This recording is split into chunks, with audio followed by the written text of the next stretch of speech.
The air over the South Carolina marshland shimmered like molten glass that summer of 1717. Before we get started, please let me know in the comments where you are viewing from and what time you are listening to this narration. The locations and times of day or night that these verified stories reach are of interest to us. The rice fields steamed and the insects droned so loudly they seemed to buzz inside the skull. Far inland, where the tidal rivers forked through cypress and mud, stood a mansion called Savannah Reach. Its owner, Benedict Harrows, believed himself chosen by God to tame this wilderness with human hands that were not his own. His house was built on cruelty and brick, both imported. Beneath the dining hall crouched a coal furnace so large that travelers came miles to see it. Harrows liked to boast that he could roast an ox whole and never darken the ceiling with smoke. The furnace was his pride, his metaphor, a fire that consumed endlessly and fed his wealth. Among the hundreds enslaved on that property was a woman recorded simply as Amara, 35 years old, of the Guinea coast.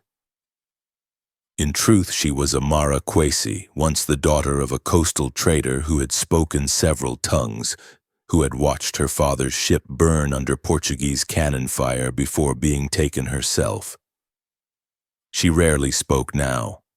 Her English was flawless, though she feigned a stilted accent because it made white people more comfortable. For a decade, she had served as cook and housekeeper to Benedict Harrows, present at every feast the planters held to discuss money, politics, and the management of what they called property. That summer, the Council of Benefactors planned its grandest meeting yet. 22 plantation barons coming to dine, drink, and design the next season's fortunes. Each man's name carried its own small empire of suffering: Beaumont, Carrick, Hale, Dre, Hollis, Rourke, Pritchard, and the rest. But in Charleston society they passed for gentlemen. Invitations written in Harrows's flowing hand had gone out months before, sealed with his family crest, a bear clutching a torch. Horses and carriages began arriving days in advance, filling the stables with the scent of sweat and rum, arrogance and expectation.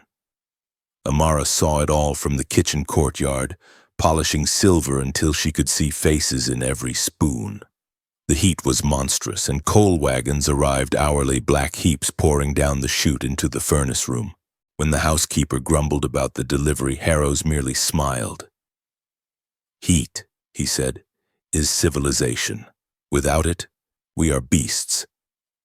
He meant the glow of industry. She heard the hiss of hellfire. 3 nights before the meeting, while thunder prowled across the horizon, Amara slipped out to the drying sheds. Waiting for her in the shadows was Kofi Aten, a carpenter from an adjoining estate. He had been working under a loan arrangement patching Savannah Reach's collapsed roof beams and would return to his owner in 2 days. They had met through the secret web of messages passed between plantations, bits of song, coded stitches, whispers during market days. To outsiders, they were strangers. In truth, they shared a language older than chains. "You can still leave," he told her. "We can take the canoe, follow the tide south, and vanish before sunrise." Amara looked past him to where the furnace chimneys poked through the night, glowing faintly red.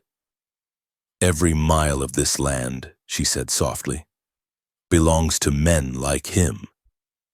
Where would we vanish to? Another field, another lash. "Number. The fire stays here." He caught her wrist. "What you plan?" "I plan to end a conversation that has lasted too long," she said, and freed herself. The next morning, the house was a carnival. Servants scrubbed floors, polished the long mahogany table, and hung draperies fresh from England. Amara oversaw the kitchens. She moved like someone tracing invisible diagrams, preparing sauces, checking vents, counting seconds between the bellows and the furnace roar. She knew every creak of that machine, the rhythm of its breathing. The cook before her had burned alive tending it, From that day, she alone kept its secrets. Over the years, she had learned small adjustments. How to trap air behind the lower dampers, how to lock the bellows so pressure built unseen. With enough coal and time, that hidden fire could reach a temperature no brick should endure.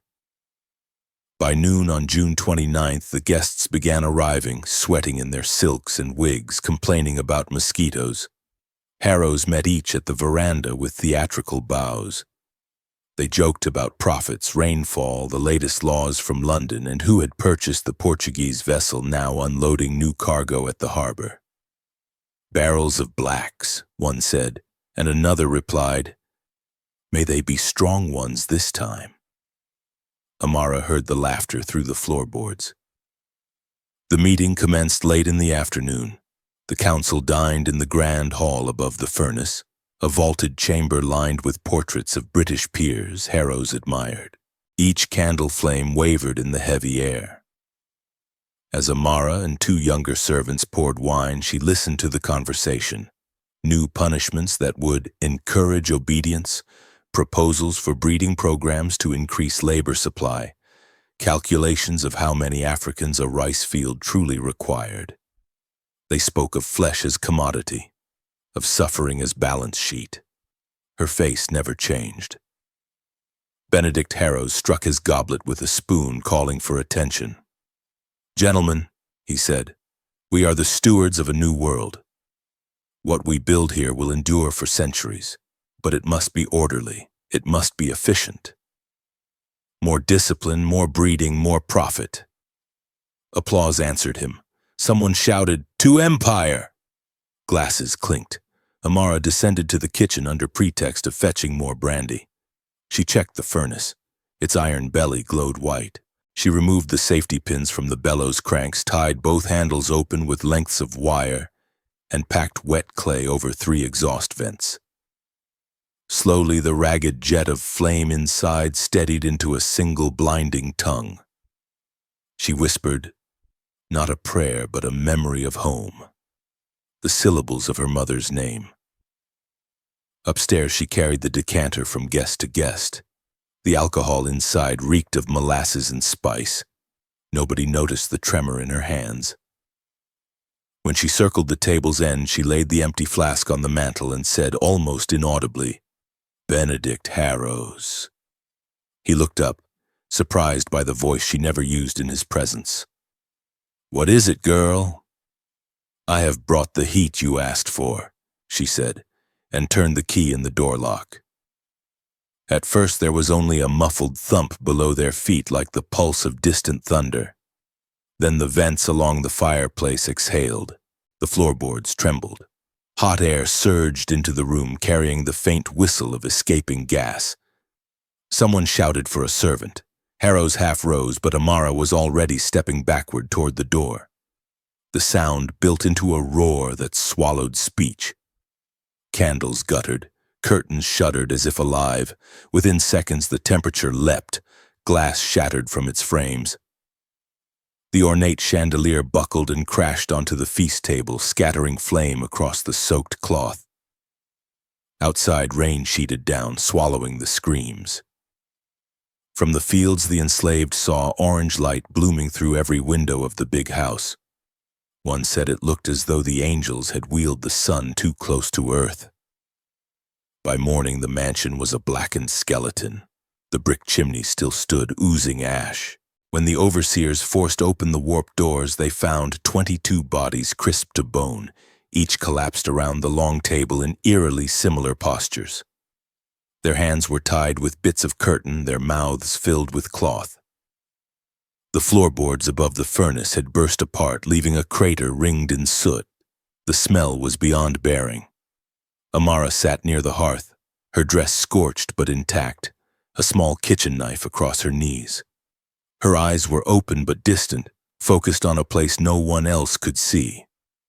When the first constable demanded to know what happened, she murmured only one sentence. "The coal took its due." Younger slaves tried to shield her from blows, but the militia dragged her outside. They chained her to a wagon post, questioning her in the smoldering light. Every answer was the same. Silence.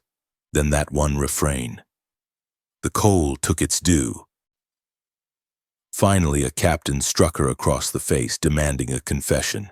She spat blood and said, clear enough for everyone to hear, "Fire remembers." The official inquiry recorded it as an accident. Faulty furnace, tragic burst of pressure, no foul play ascertainable. The governor himself signed the paper, conscious that admitting design would terrify every planter in the colony. 22 funerals were held under heavy guard. Newspapers printed brief notices emphasizing how nobly the men had lived and how sudden Providence had been in calling them home. Savannah Reach was abandoned. Yet stories drifted through the quarters.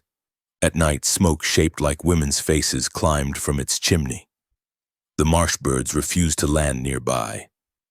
And sometimes a lone figure was seen walking the veranda, humming in a language no white man knew. Kofi Aten never returned to his own plantation. Months later, sailors claimed a freedman carpenter answered to his description working the docks in Havana. On storm nights, he was heard to mutter against the wind that one fire was never enough, that a spark is a contagion once memory feeds it. The smoke had barely thinned when the governor's courier reached Savannah Reach. Charleston lay 80 miles away, but news of 22 dead planters moved faster than any tide. The colony's economy itself seemed to gape in shock. Too many names on the council had vanished overnight. They called it the catastrophe of Savannah Reach, though no one yet dared whisper why it felt less like disaster and more like judgment. Captain Josiah Lang, an English veteran of the Yamasee Wars, led the investigation. He stood before the smoldering ruins with his hat in his hands. Sweat streaking through the soot on his face, his boots sinking into ash that had once been expensive rugs. A dozen bodies had fused with chairs. Others were chunks of black glass. He could taste salt and iron with every breath. "Pressure explosion," said the local magistrate, gagging behind a kerchief tied over his nose. "Happens when air vents close by accident." Lang touched the furnace's iron door. The imprint of fingers in its softened edge told him something else. "No accident shuts itself from inside," he murmured. They brought Amara before him wrapped in a char cloth, chains scraping against what remained of the marble floor. She stood straight, eyes steady. Her bones seemed carved from the same stone as the chimney behind her. When he asked what happened, she gave the same answer. The coal took its due. Lang studied her for a long time, half distracted by the eerie stillness of the place. A stable slave whispered that she had survived the entire night in the kitchen, untouched by the flames. They said the fire bent away from her. Others whispered different things. The fire belonged to her. Lang dismissed the superstition aloud, yet felt his stomach tighten. In the dim light, the woman's pupils reflected red. He ordered her taken to Charleston for questioning. The overseers bound her wrists, but she walked unaided to the wagon. Behind her, the ruin of Savannah Reach steamed quietly, the wet bricks sighing like lungs cooling after exertion. In Charleston, she was confined to the old customs warehouse near the docks, a stone cavern turned temporary jail when pirates filled the regular ones. Word spread faster than the authorities could contain it. A woman had killed 22 planters with nothing but fire and patience. Some called her demon, some saint. By the third night, a crowd gathered outside. Slaves carried gossip back to quarters miles away. Merchants muttered fears of revolt. At dawn, the governor summoned a secret council. The handwriting on the minutes from that meeting would later change the direction of the colony. The governor listened to Lang's cautious report, then to the magistrates who pleaded for a public hanging to restore confidence. But others, particularly the merchants, saw the danger in spectacle. "Let the story die under seal," one advised. "Show her face in the square and they'll carve her name into songs before the week's out." And so they agreed. Amara Qwesi would not be executed in Carolina. She would vanish across the sea. Lang stayed silent through their decision but felt a weight settle on him. He had seen rebellions before. Savannah Reach was something else. It was methodical, almost military. He asked permission to question her once more before transfer. Granted. In her cell, dawn light slanted through the barred window. She sat on the floor, tracing shapes in dust with a coal-blackened fingertip. "You planned it," he said without preface. "You waited year after year." "Why?" She looked up. For the first time, her voice carried more than a whisper.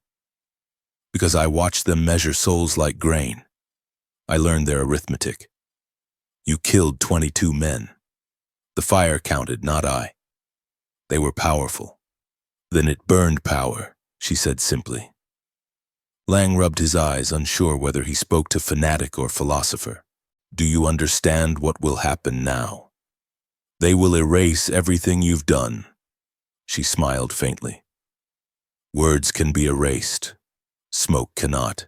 You breathe it already." 3 nights later, under guard, she boarded a Spanish trade ship anchored off the harbor, the Nuestra Señora del Toro, bound ostensibly for Cartagena with a cargo of indigo and iron. Officially, she was listed as property female, age 35, unskilled. To every clerk who signed the manifest, it was easier to mark ink than to meet her gaze. The ship pulled away on an ebbing tide, its hull creaking like an exhausted throat. A crowd of longshoremen watched from the quay. Among them, unnoticed beneath a sailor's cap, stood Kofi Aten. He had shaved his beard and borne scratches on both arms, fresh from the forests where patrols hunted runaways. When the masts dwindled against the horizon, he turned inland. None hearing the strange chant he murmured through clenched teeth, the same pattern of tones Amara once hummed while stirring stew. What no one aboard the Nuestra Señora knew was that its captain carried a locked letter from the Charleston governor instructing him that the subject in question was never to arrive alive at any port. The sea, he was told, was a merciful executioner. Storm season provided excuses enough. But 2 days into the voyage, the lookout spied a pyre of red on the western clouds. Lightning stalked their sails. The ship rolled violently under squall after squall. One log entry survives in a clerk's hand. Woman prisoner untethered during tempest. All coal crates ablaze amid galley, ordered holds sealed. After that, only blank pages. Weeks later, wreckage washed ashore near St. Augustine. Burnt planks, half of a nameplate spelling Seño. No bodies recovered. Mariners called it cursed weather. In taverns up and down the coast, they said a woman made of smoke walked on the storm, singing in tongues older than the ocean. She left no footprints, only ash. Back in Charleston, officials announced that the transport vessel had been lost with all hands. The governor signed the death certificate, filed it beneath other routine tragedies, and ordered Savannah Reach rebuilt under new ownership. Yet every mason brought in to clear the ruins quit within days. At night, bricks cracked open with quiet pops as if expanding in heat. Horses refused the road that led to the estate. Children claimed to see red glow under the soil after rains. Letters survived among the planters' widows, frantic and brittle with fear. One wrote to her cousin in London, "We sleep poorly for fear the Africans will ignite our houses as she did theirs. None will serve in kitchens after dark. Even the smallest flare of the hearth startles me. I think them all complicit now, even the meek ones." The economy shuddered under whispered terror.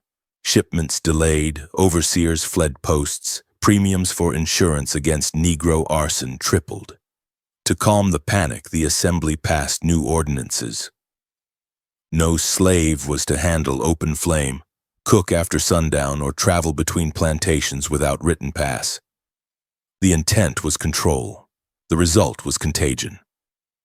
Slaves who had never met one another now sang by day the same lullaby Amara had murmured in the kitchen, the notes bending on the wind through the fields. It became the pulse of covert gatherings, the rhythm of rebellion brewing in the swamps. Captain Lang, who'd resigned his commission, traveled south months later seeking peace or perhaps truth. In St. Augustine, he heard a rumor. A Portuguese-speaking woman had been rescued by fishermen off Cuba's northern coast, half burned but alive.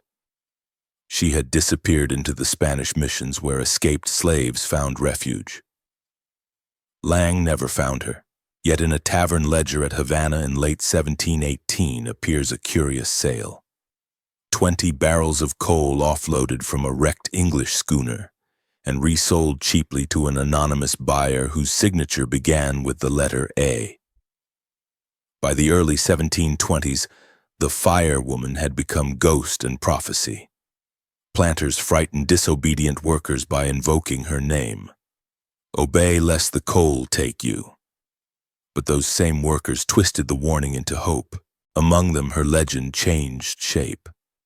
Amara became spirit guide, protector, the one who promised that flame could serve the enslaved just as it had once served the masters.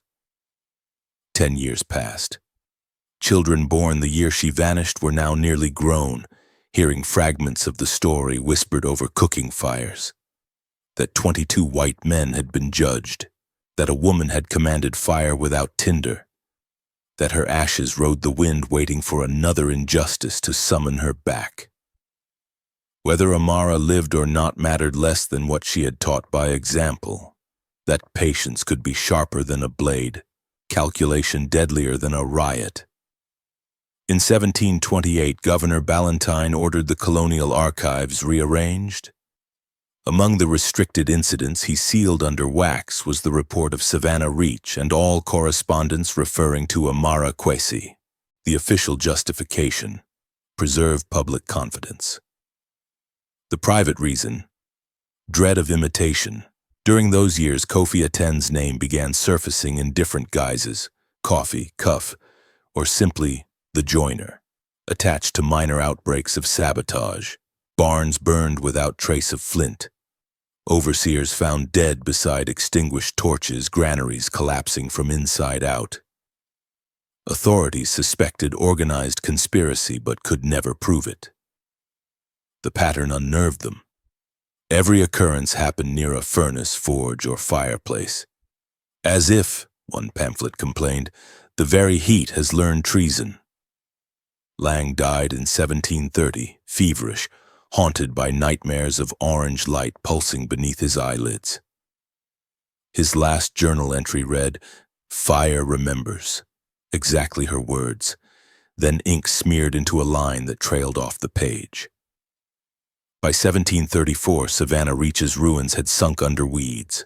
Locals avoided the spot, though travelers swore at sunset they glimpsed a slender figure moving through the reeds, coat of ash swirling behind her, singing low. They called her Mother Coal, Lady of Ash, she who waits. White folk said curse, black folk said promise. That year, 3 apprentices at an ironworks upriver were caught smuggling maps and powder. During interrogation, each claimed the idea came in a dream. A woman standing in fire telling them which locks to break. The evidence burned mysteriously overnight before any trial.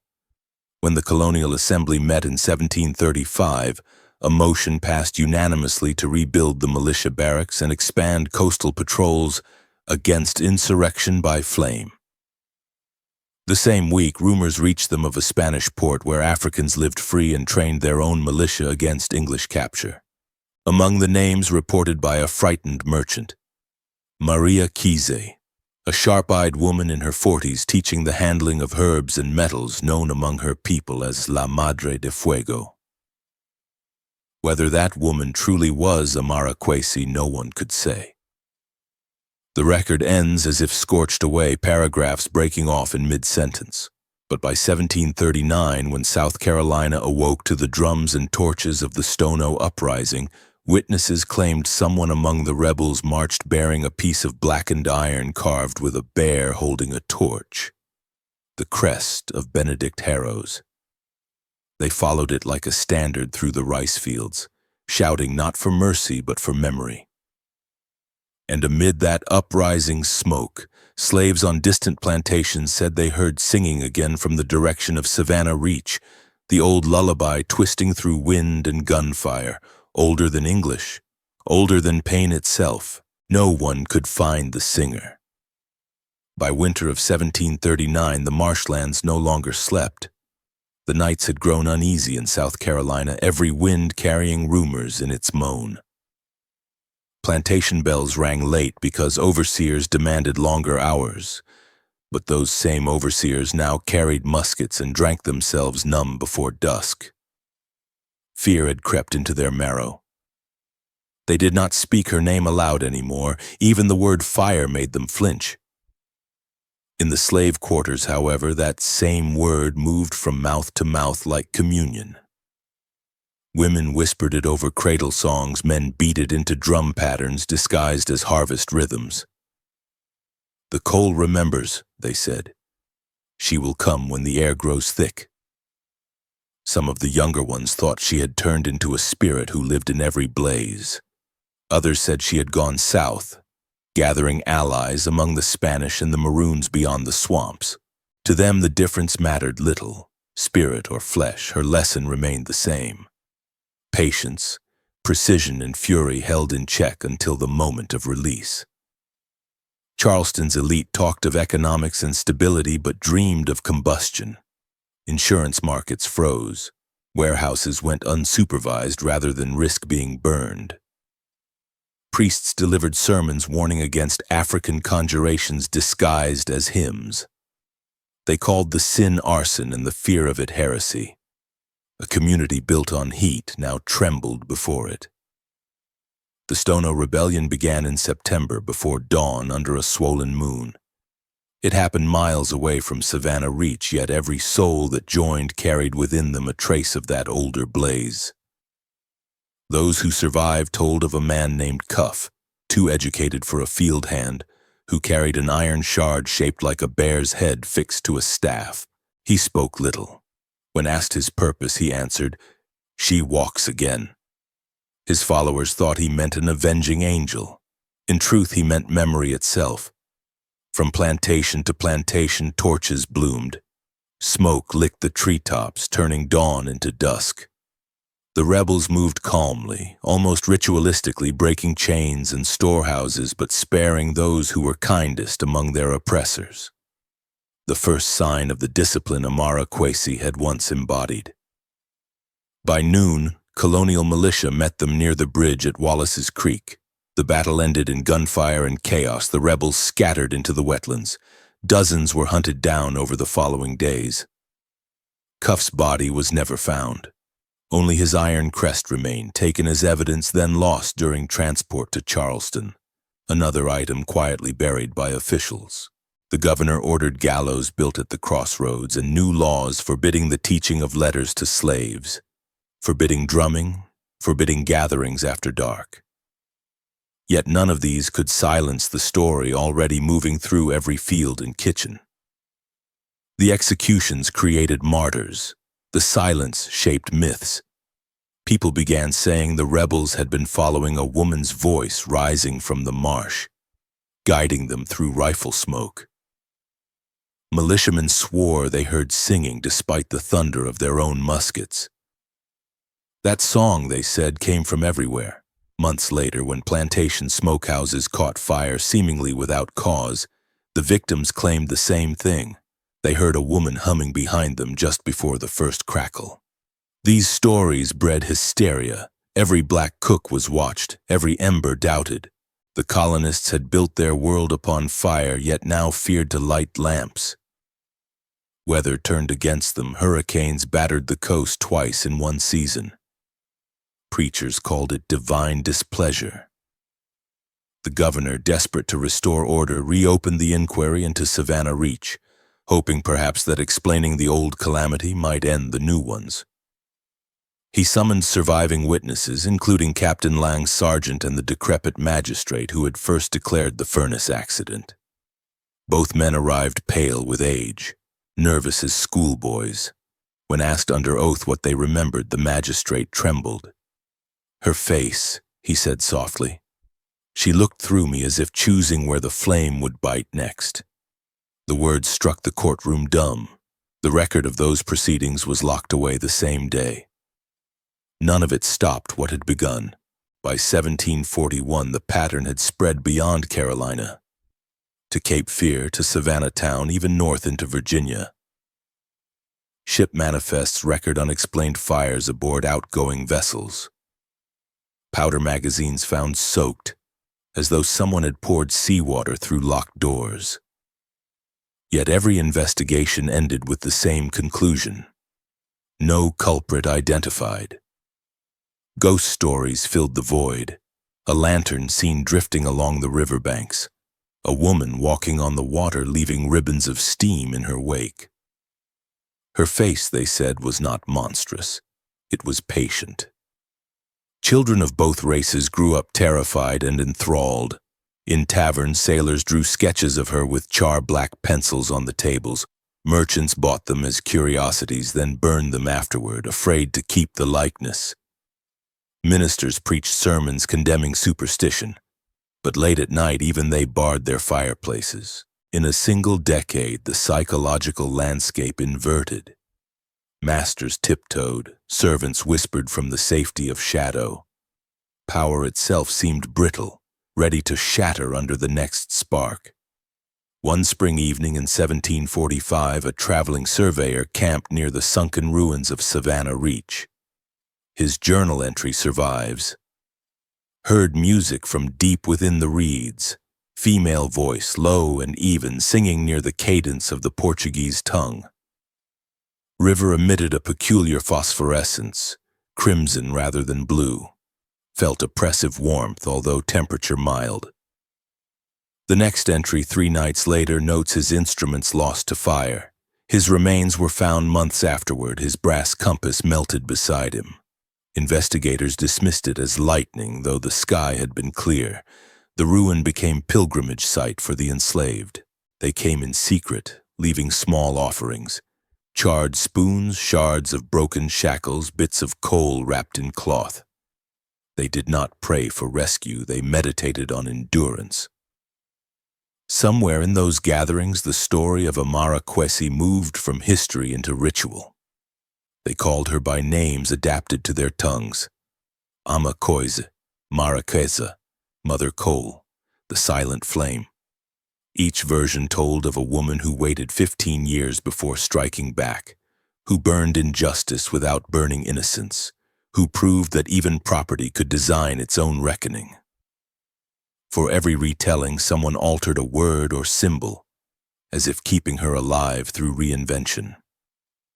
To whites, it became an infection of the mind, a delusion of revolt. To blacks, it became scripture recited beneath the lash. The two perceptions fed each other until neither could rest. By 1750, the British colonial administration dispatched a sociologist-philosopher named Dr. Elias Fenwick to examine African superstitions contributing to unrest. His correspondence, preserved in London, reads at first like scientific notes, but ends resembling confession. Their legends, he wrote, are not inventions but memories. Every plantation repeats the same elements, though none can read or write. The image of the woman in the furnace seems to have entered their collective soul, and from this nothing may ever extract it.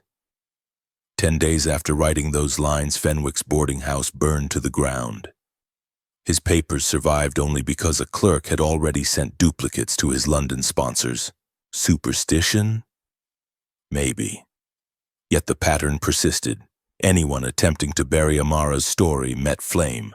By the midpoint of the century, the colony had grown richer, its cities sprawling. New generation of aristocrats mocked old ghost tales but still employed triple night watchmen. The coal furnaces powering their mills carried her memory unknowingly. The rhythm of the bellows mimicked a breath too human to ignore. To some overseers, it sounded like humming. Meanwhile, down among the quarters, resistance changed form. It no longer sought open uprising, it preferred contagion. Seeds of sabotage planted carefully, dyes spoiled, crops flooded not by storm but by misdirected irrigation trenches. The white men blamed incompetence. Those who watched closely saw coordination. Historians later would call it the Whisper Network, the first organized silent war fought on American soil. Its emblem was a simple mark drawn on household walls. 3 small arcs resembling tongues of flame. All these acts traced lineage back to the same legend. No one could prove it. Proof was unnecessary. Every bruise, every scar, every punishment remembered her patience. One humid July night in 1753, nearly 36 years after the fire at Savannah Reach, a dying freedman was carried into a Franciscan mission on the outskirts of St. Augustine. He said his name was Kofi Aten, and that a woman of smoke had come to him again after decades.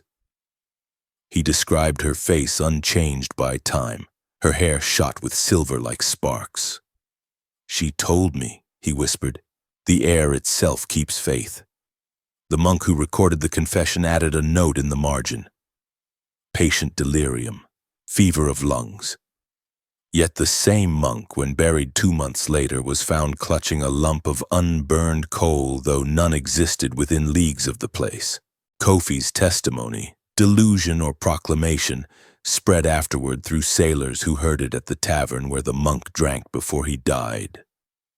Within weeks, rumors claimed Mother Cole was gathering runaways in the Floridian swamps, that she taught them how to turn furnaces against their owners, how to make flames obey rather than devour. Spanish authorities heard similar whispers and dispatched a patrol. They returned sun-scorched, swearing the swamp glowed from within at night. After that, no one ventured there willingly. The English crown tightened security across its southern colonies, but the fear had long escaped its grasp. Trade slowed. A single gust of smoke rising from any field could send dozens fleeing toward the coast. Colonial society began to hollow from inside, paranoia gnawing at prosperity. The residual terror of one woman's act proved more durable than the architecture she destroyed. Those who measured history by policy would one day note laws signed, armies raised, profits lost. Those who measured it by feeling would say Carolina never cooled again after 1717. Every furnace built since carried a trace of that first roar, every candle flicker a reminder that comfort rests on kindling. Some said Amara Qwesi had become immortal through retelling, an idea rather than a body. Yet once in a generation someone claimed to meet her.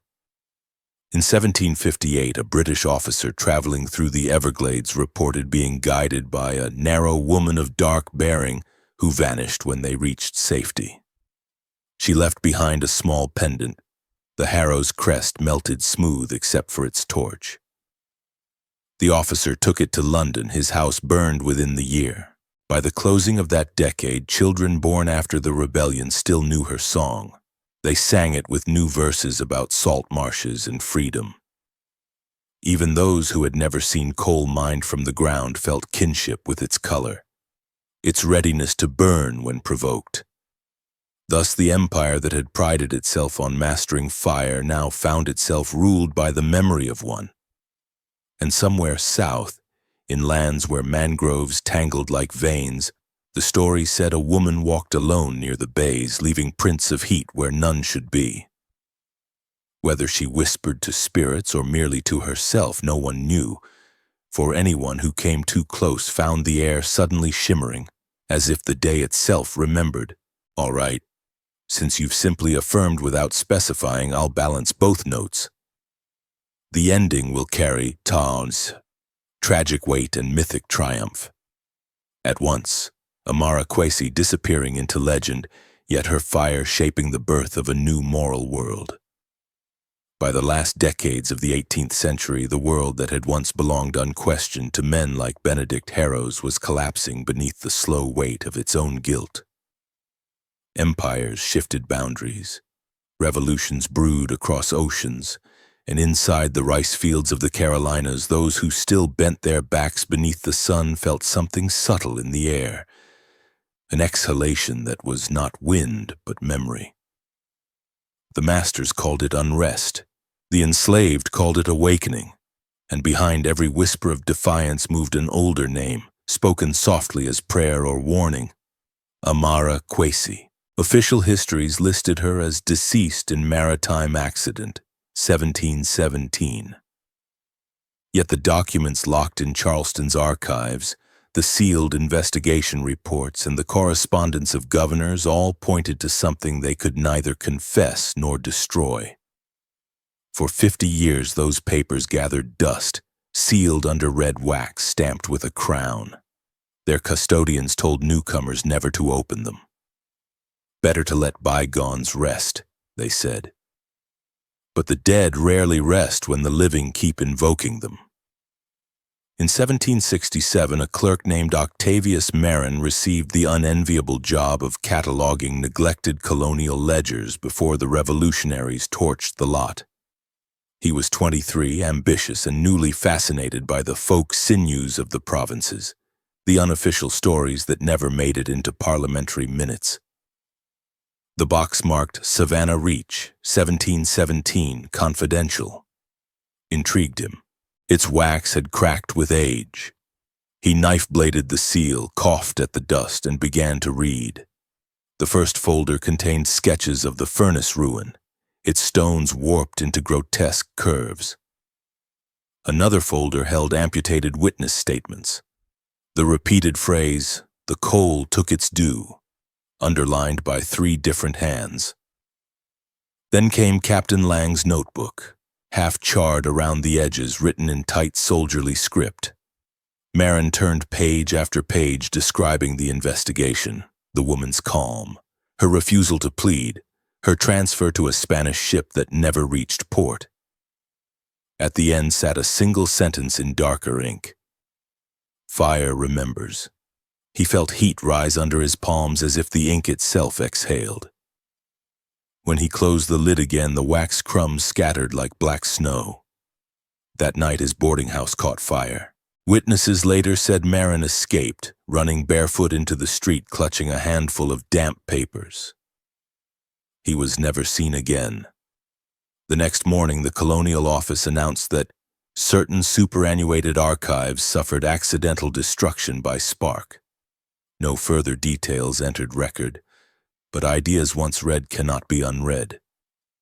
Before the blaze, Marin had copied several pages into his personal notebook, the fragments that escaped. Those pages found their way through whatever chain of hands chance favors into London among abolitionist circles hungry for ammunition against the slave economy. There they aroused both horror and fascination. Pamphlets appeared describing the Savannah Reach conflagration, half fiction, half faith, presented as parable of conscience. Parliament dismissed them as colonial hysteria. Poets made them verses, radicals made them prophecy. In the colonies themselves, those pamphlets filtered back under new titles. One bore a rough woodcut of a woman holding flame aloft like a lantern. Beneath it, the motto, "Justice burns slow." The print shops denied producing it, which only deepened the mystery. Port officials seized copies, yet more appeared, handed from sailor to field hand, slipping from crate to crate. People too young to remember the original fire began repeating an embellished tale, that a woman of color had judged her masters and crossed the sea unstained. It became impossible to separate invention from recollection, and perhaps that was the point. Each teller molded her to need. In one parish she was avenger, in another saint, in another clever fugitive who fooled English and Spaniard alike. Preachers quoted her unknowingly when they warned their congregations that wicked wealth shall consume itself by its own furnace. The very language of judgment borrowed her metaphor. The men who still ruled rice and indigo thought they had buried a criminal. They had instead baptized a symbol. Time pressed on. By 1776, the colonies shook the British yoke. The rhetoric of liberty filled the air, carried on gunpowder smoke, yet down in the low country the enslaved tilled as before. Some masters joined the rebellion for freedom while keeping their own chains cleaned and oiled. Their hypocrisy did not go unnoticed. Around those fires, the story of Amara Qwesi acquired new teeth. She, not the gentleman of Philadelphia, became the emblem of real liberty precisely because no parchment had declared hers official. Among the continental troops marched freemen from the islands. They carried bits of coal wrapped in cloth for luck. When asked why, they answered, "So the heat travels with us." British officers recorded that astonishing phrase in puzzled reports. They never guessed that the charm came from a legend older than the revolution itself. After independence, the new nation expanded like wildfire. Fresh ground, fresh profit, fresh injustice. Rice declined, cotton rose, and with it an even more rapacious hunger for labor. Alongside the riverbanks where Savannah Reach once stood, new houses sprouted, new furnaces burned. Yet those who cleaned them swore they heard whispering through the chimneys.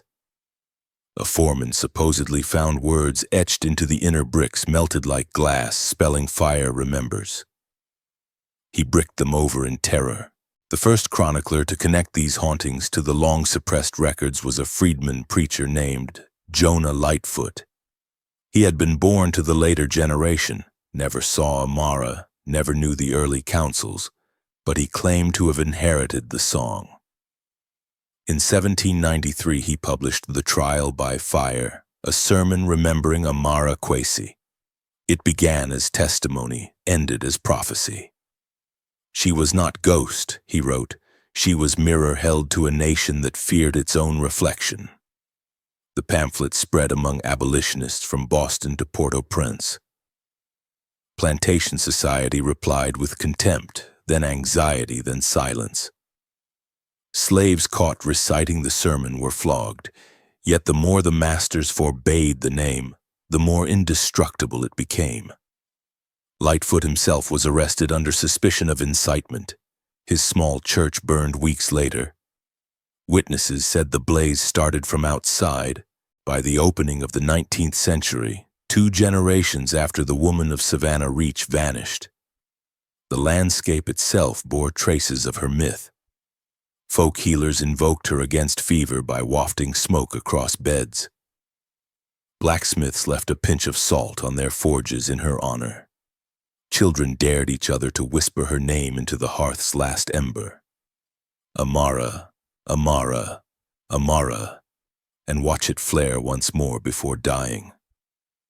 Most tales portrayed her not as murderer but as element, a necessary correction, proof that balance eventually tips. Somewhere in those decades, realism and faith interwove until her story became geology, the memory of carbon under pressure producing brightness. She had become, in every sense, the furnace of conscience. By the time the 19th century reached its second decade, the legend of the firewoman had slipped beyond human authorship.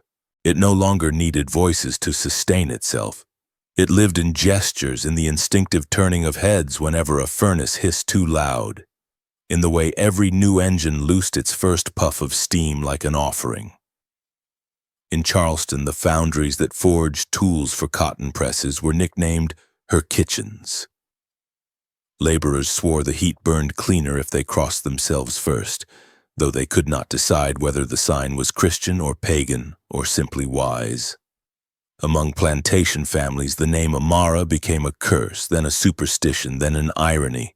Gentlefolk used it to frighten children. "If you lie, Amara will come through the chimney." Over time, fear dulled into folklore, but the core truth persisted like a coal that never quite extinguished. That once, a woman deemed property had disciplined her masters with the very fire that enriched them. Even when planters told the story laughingly, the laughter ended breathless. In 1820, a traveling English naturalist named Clara Bede sailed up the Ashley River collecting folk songs for a compendium she called Echoes of the Colonies. She expected ditties about harvests.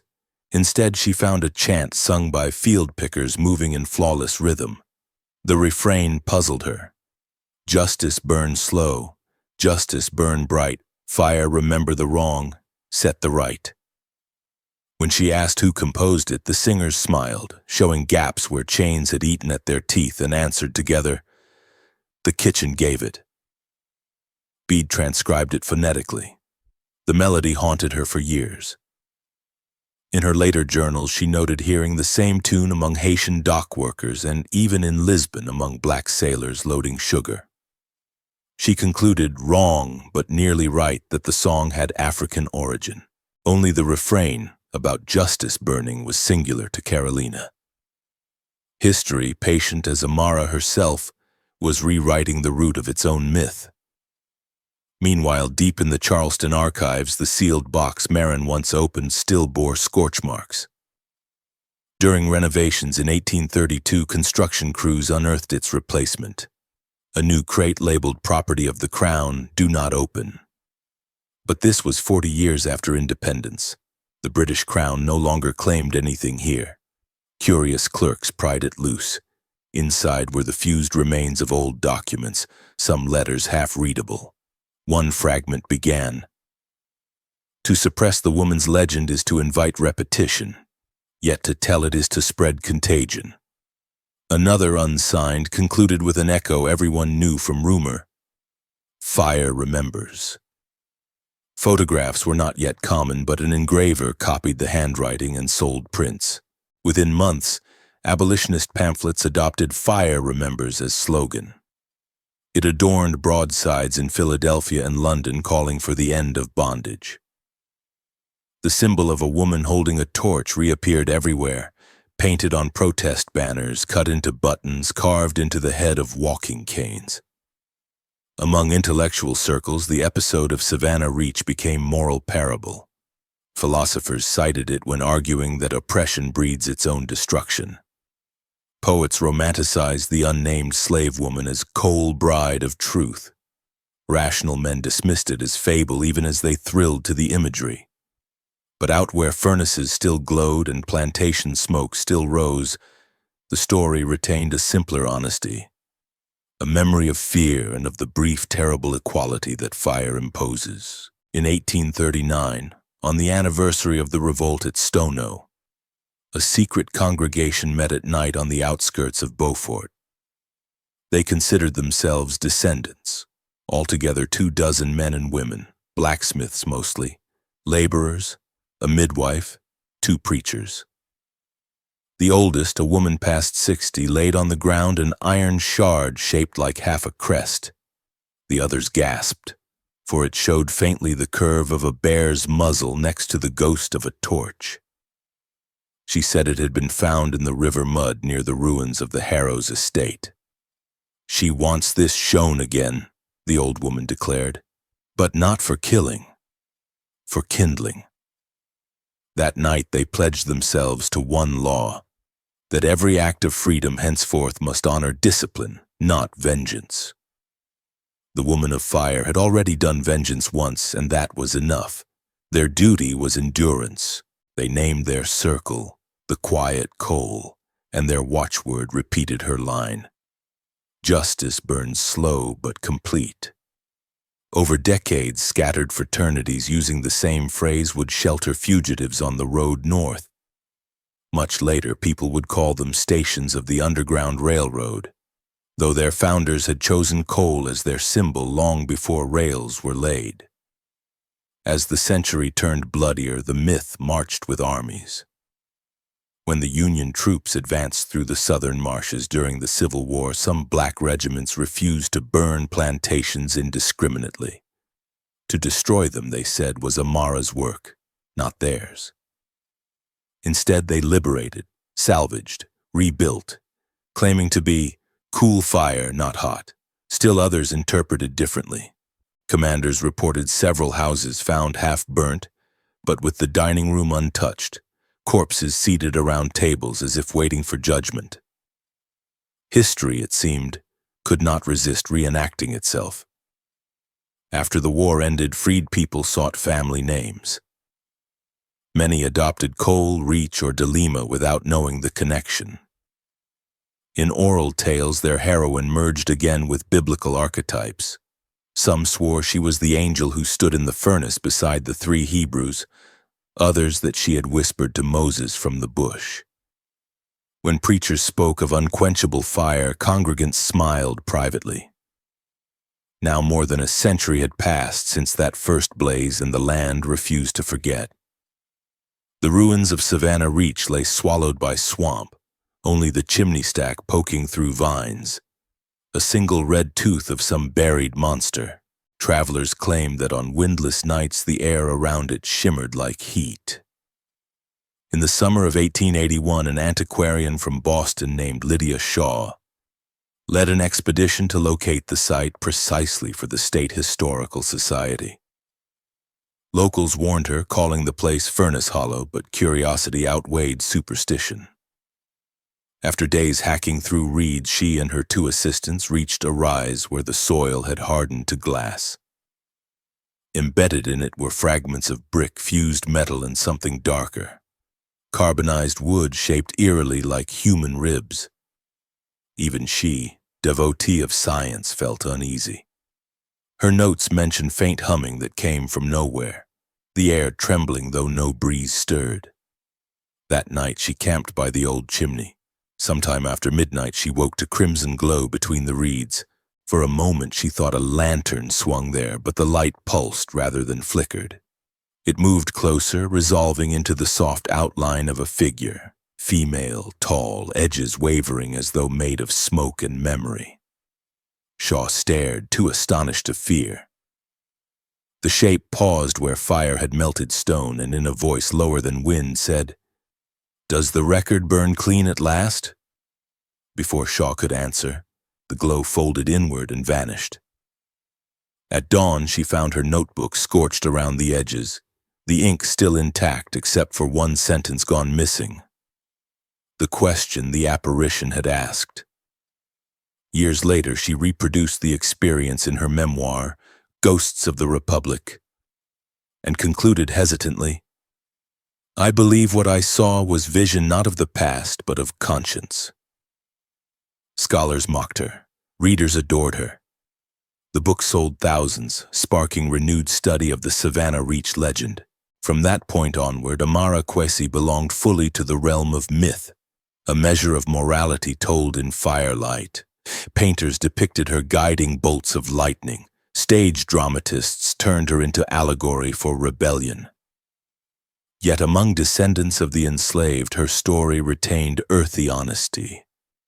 They said she was real enough once, flesh and ache and calculation, and that forgetting her would be the true ghostliness. By the dawn of the 20th century, universities began collecting oral histories from the last elders who remembered the songs. Interviewers expected folklore. Instead, they found political consciousness, elders linking the myth directly to the meaning of freedom. One woman in her 90s recited without prompting a line that stunned the transcriber. "Property can think.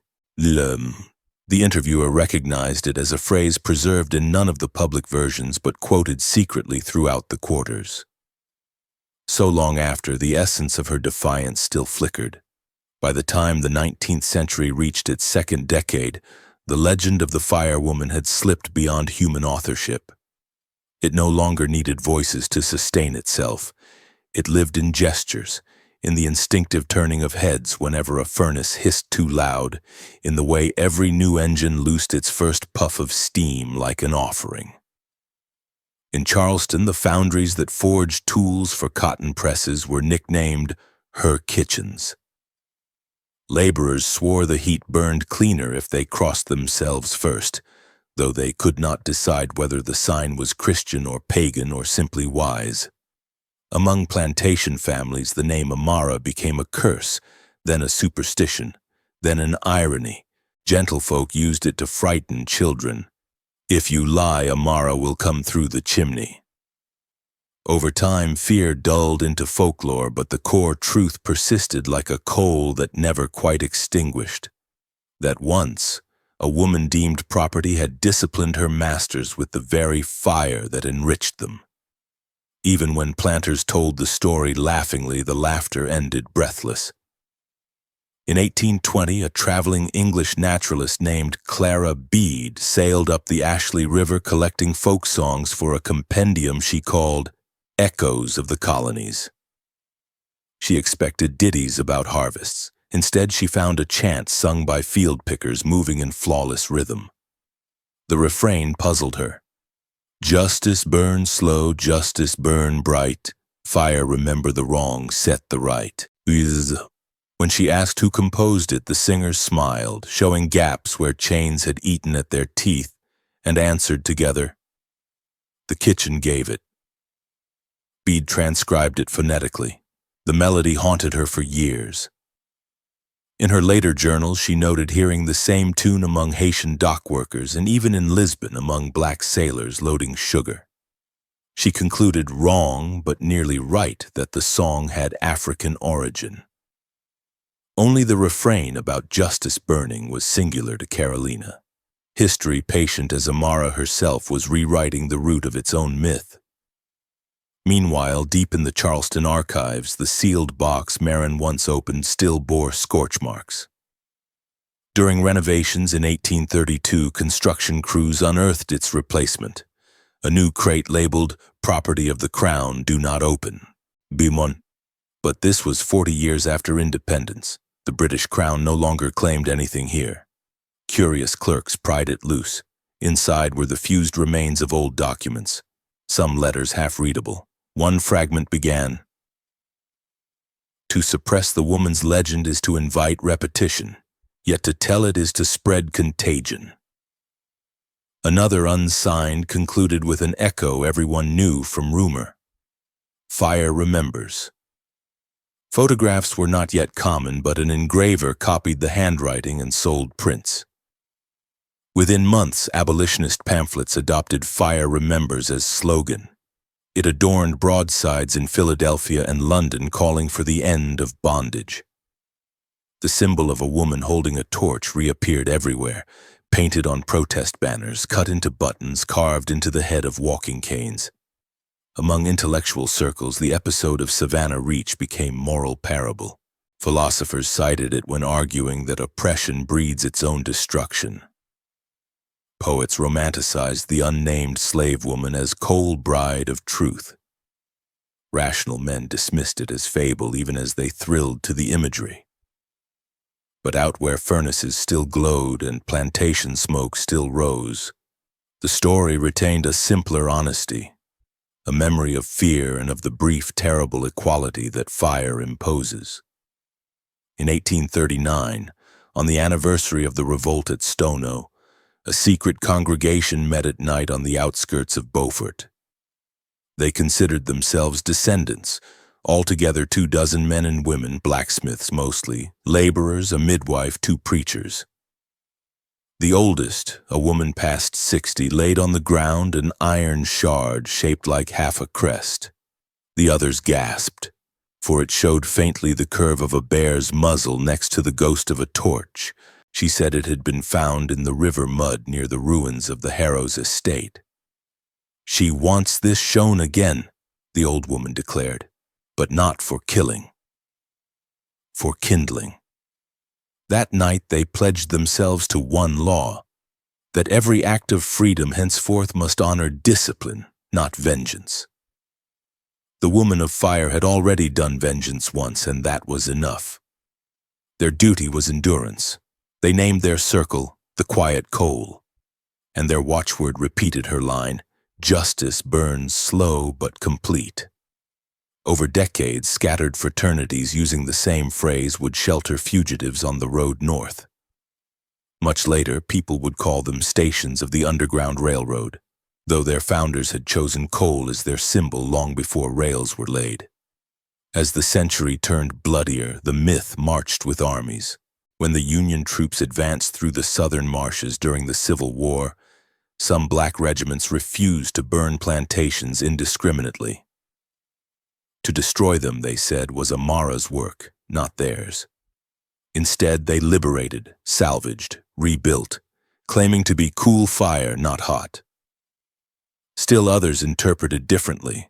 Commanders reported several houses found half burnt, but with the dining room untouched, corpses seated around tables as if waiting for judgment.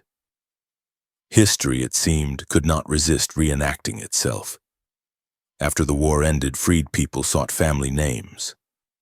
Many adopted Cole, Reach, or Delima without knowing the connection. In oral tales, their heroine merged again with biblical archetypes. Some swore she was the angel who stood in the furnace beside the 3 Hebrews. Others that she had whispered to Moses from the bush. When preachers spoke of unquenchable fire, congregants smiled privately. Now more than a century had passed since that first blaze, and the land refused to forget. The ruins of Savannah Reach lay swallowed by swamp, only the chimney stack poking through vines, a single red tooth of some buried monster.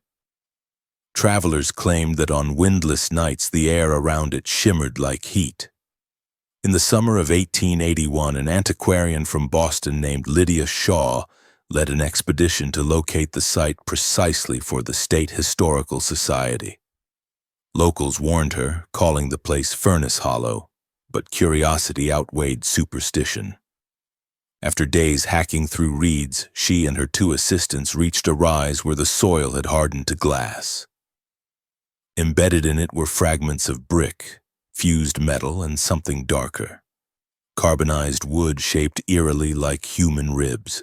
Even she, devotee of science, felt uneasy. Her notes mentioned faint humming that came from nowhere, the air trembling though no breeze stirred. That night she camped by the old chimney. Sometime after midnight she woke to crimson glow between the reeds. For a moment she thought a lantern swung there, but the light pulsed rather than flickered.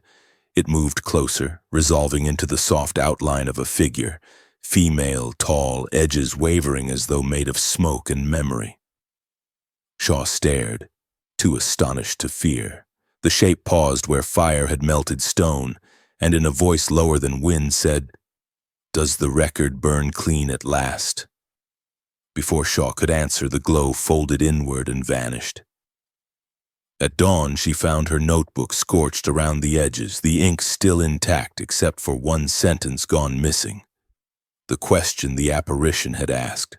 Years later, she reproduced the experience in her memoir, Ghosts of the Republic, and concluded hesitantly, "I believe what I saw was vision not of the past, but of conscience." Scholars mocked her, readers adored her. The book sold thousands, sparking renewed study of the Savannah Reach legend. From that point onward, Amara Qwesi belonged fully to the realm of myth, a measure of morality told in firelight. Painters depicted her guiding bolts of lightning. Stage dramatists turned her into allegory for rebellion. Yet among descendants of the enslaved, her story retained earthy honesty. They said she was real enough once, flesh and ache and calculation, and that forgetting her would be the true ghostliness. By the dawn of the 20th century, universities began collecting oral histories from the last elders who remembered the songs. Interviewers expected folklore. Instead, they found political consciousness. Elders linking the myth directly to the meaning of freedom. One woman in her 90s recited without prompting a line that stunned the transcriber. "Property can think." The interviewer recognized it as a phrase preserved in none of the public versions but quoted secretly throughout the quarters. So long after, the essence of her defiance still flickered. When cameras and crowds vanished from the bicentennial ceremony and the marsh returned to its breathing hush, the land around Savannah Reach exhaled as if after a long conversation. The single chimney, black against sunset, threw a faint reddish shimmer that might have been reflection or something deeper. Day drained from the sky. Tides crept up through reeds that had grown taller than a person's memory. Within that quiet, a boy who had skipped the ceremony lingered by the water. His grandmother had brought him south from Atlanta because she said their blood came from that coast. He had listened, half bored, to speeches about heritage, tourism, progress. Yet now, with everyone gone, he felt as though the place waited for something unscripted. The still air carried no sound except insects and the slow pop of drying mud. Then, without warning, the ground trembled slightly, a warmth spreading through his shoes. He bent, touched the soil. It was hot. Not burning, alive.